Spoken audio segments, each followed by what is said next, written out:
Michael Smith, a native of Jersey City, New Jersey, had always harbored a deep curiosity about the Orient. So, upon starting college in New York, he eagerly applied for an exchange student program, ultimately embarking on his academic journey at a university nestled in the heart of Taichung, Taiwan. When Michael first set foot in Taiwan, his pockets were far from deep due to the burdensome tuition fees. With only the earnings from his New York part-time job during breaks, Michael barely scraped together enough to kickstart his new life in Taiwan. Initially, he sought accommodation in the university dormitories, only to find all spots taken. Left with no other choice, Michael turned to a local real estate agent in search of the most affordable housing option. The agent remarked, "I have just the place for a student like you." Accompanied by the agent, Michael ventured to inspect the recommended residence situated on the outskirts of Taichung. The area struck him as strangely desolate, with winding roads snaking along the mountainside. As they advanced, clusters of small houses gradually came into view. Eventually, they arrived at an apartment perched precariously at the edge of the mountain. Surprisingly, the interior was well appointed, furnished with all the essentials, including a bed and wardrobe. It was a cozy space that suited Michael's needs perfectly. Moreover, the monthly rent was within his budget, prompting Michael to promptly sign the lease. However, on the journey back home, Michael was taken aback to discover that the small houses lining the roadside were, in fact, graves. Upon closer inspection, he realised that what appeared to be houses were, in reality, grave sites, numbering in the thousands. And the house he had just contracted stood at the very edge of this sprawling graveyard. Despite the unsettling surroundings, Michael felt compelled to secure the house swiftly given his circumstances. While he couldn't shake off his unease, the affordability and condition of the room outweighed his concerns. Pressing on, Michael set about cleaning and organising his new abode. Late into the night, after completing his chores, Michael settled at his desk, relieved to have dealt with pressing matters. As he envisioned his life in Taichung, he hummed a tune while methodically exploring the drawers of his desk. Upon opening the third drawer, he stumbled upon a red envelope nestled inside. Curiosity piqued, he retrieved the envelope, which bore the inscription, "Red Envelope." In Taiwan, where it was customary to exchange lucky money or allowances in red envelopes, such a sight was not uncommon. Upon opening it, Michael found money inside. Concerned that the previous tenant might return for it, he casually returned the envelope to its original position and shut the drawer. Without dwelling on it further, Michael resumed tidying up his room. Before he knew it, night had fallen, prompting him to prepare for bed. After switching off the lights and settling down, the room plunged into darkness, illuminated only by the soft glow of moonlight streaming through the window onto his desk. Just as Michael began to drift off to sleep, he was jolted awake by the sound of frantic scribbling, akin to someone writing hastily with a pencil. "What's that sound?" Michael exclaimed, his eyes snapping open. Yet the room remained shrouded in darkness, with nothing but an eerie silence enveloping him. Straining his ears, Michael traced the source of the sound back to his desk, where he had been sitting earlier. Turning his head in that direction, dimly illuminated by moonlight, he beheld a woman with long hair clad in a white dress, furiously scribbling away. "Ah!" Michael shrieked, fumbling for the bedside lamp and flicking it on. As the room flooded with light, the figure vanished into thin air.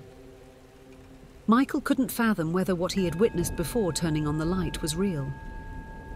Was it merely a hallucination? Or perhaps the result of overexertion? Despite his confusion and unease, Michael attributed it to fatigue and stress from the day's events, eventually succumbing to sleep. One day, upon returning home from university late in the evening, Michael stumbled upon the washing machine whirring away in the laundry room. Upon entering, he discovered the machine running empty, sending a shiver down his spine.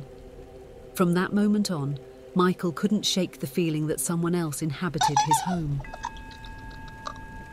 As this ominous sensation persisted, Michael grew increasingly fearful of entering his own abode.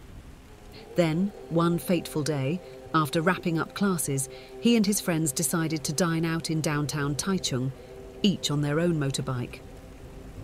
Michael too embarked on the journey towards downtown. During the ride, Michael couldn't shake off the eerie presence looming in the back seat. Despite his attempts to dismiss it, he suddenly felt the brush of long hair against his neck and back. Startled, he glanced into the rearview mirror and looked back, only to find nothing there. The chilling sensation persisted until they reached the restaurant.